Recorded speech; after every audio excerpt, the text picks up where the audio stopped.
Rail گاڑی اپنی منزل کی جانب تیزی سے رواں دوا تھی۔ سخت سردی کی وجہ سے مسافروں نے تمام کھڑکیاں اور دروازے بند کر رکھے تھے۔ رات گہری اور سردی حد سے زیادہ بڑھ گئی تھی۔ عرفان اس سرد رات میں اپنے خیالات میں الجھا ہوا منزل مقصود کی جانب بڑھ رہا تھا۔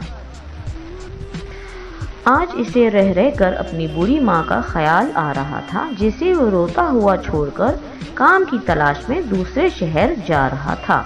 عرفان ایک شریف خاندان کا چشم چراغ تھا۔ اس کا باپ ایک فیکٹری میں ملازم تھا۔ زندگی ہنسی خوشی بسر ہو رہی تھی، لیکن خدا کو کچھ اور ہی منظور تھا۔ ایک دن عرفان اسکول سے واپس گھر آیا تو گھر پر ایک بری خبر اس کی منتظر تھی۔ اس کا باپ آج ان دونوں کو چھوڑ کر اپنے خالق حقیقی سے جا ملا تھا۔ عرفان کی ماں کا رو رو کر برا حال تھا۔ خود عرفان کی حالت بھی ماں سے مختلف نہ تھی۔ عرفان کو اپنے باپ کی موت کا بے حد دکھ تھا، لیکن صبر کے سوا ان کے پاس کوئی چارہ نہ تھا۔ باپ کی موت کے بعد عرفان کے گھر کے حالات بھی خراب ہو گئے، کیونکہ جب کوئی کمانے والا ہی نہ ہو تو گھر کا خرچ کیسے چلے گا۔ عرفان نے اپنے شہر میں کام کی تلاش شروع کر دی، لیکن اسے ہر جگہ مایوسی کا سامنا کرنا پڑا۔ آخر تنگ آ کر اس نے اپنی ماں سے دوسرے شہر جانے کی اجازت مانگی۔ ماں نے بڑی مشکل سے اسے دوسرے شہر جانے کی اجازت دے دی۔ وہ اپنا مختصر سامان کے ساتھ دوسرے شہر جا رہا تھا۔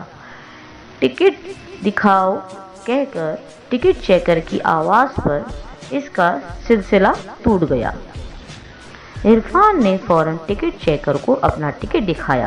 ٹکٹ چیکر نے ٹکٹ دے کر عرفان کو واپس کر دیا اور آگے بڑھ گیا۔ عرفان نے گھڑی میں وقت دیکھا، رات کے 3 بج رہے تھے۔ کچھ دیر بعد اس کا اسٹیشن آ گیا اور عرفان اپنا سامان لے کر اسٹیشن پر اتر گیا۔ اسٹیشن پر اترتے ہی اسے ہوا کا ایک تیز جھونکا لگا، جس سے اس کا جسم کانپ گیا۔ رات ابھی کافی باقی تھی، اس لیے عرفان نے سوچا کہ صبح ہونے تک اسٹیشن پر ہی سویا جائے۔ ابھی وہ سونے کے لیے مناسب جگہ تلاش کر رہا تھا کہ اچانک اس کی نظر ایک پرس پر پڑی۔ عرفان نے فوراً پرس اٹھا لیا اور اسے کھول کر دیکھا۔ اس کے اندر بہت سے روپے تھے۔ عرفان نے جب تمام پیسے پرس سے نکالے تو پرس کے اندر سے ایک شناختی کارڈ بھی ملا۔ عرفان نے شناختی کارڈ پر ایڈریس دیکھا، وہ قریبی شہر کا تھا۔ عرفان نے اپنے دل میں پکا ارادہ کر لیا کہ وہ پیسے اس کے مالک تک پہنچا دے گا۔ کچھ دیر بعد اس شہر کے جانے والی گاڑی آ گئی۔ عرفان نے اس گاڑی پر سوار ہو گیا۔ بہت جلد اس شہر کا اسٹیشن آ گیا۔ عرفان گاڑی سے اترا اور مکان تلاش کرنے لگا۔ کچھ دیر بعد عرفان ایک مکان کے سامنے کھڑا تھا۔ مکان ایک بہترین جگہ پر تعمیر کیا گیا تھا۔ عرفان نے کال بیل بجائی۔ کچھ دیر بعد ایک خوش پوش نوجوان باہر نکلا۔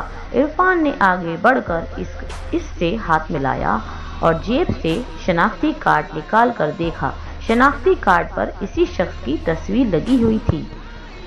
عرفان نے ساری صورتحال اسے بتائی اور اس کے پیسے اور شناختی کارڈ واپس کر دیا۔ وہ شخص عرفان کی ایمانداری سے بہت متاثر ہوا۔ عرفان کو اپنے ساتھ اندر لے گیا۔ اس شخص نے عرفان کی خوب خاطر مدارات کی اور دوسرے شہر آنے کی وجہ پوچھی۔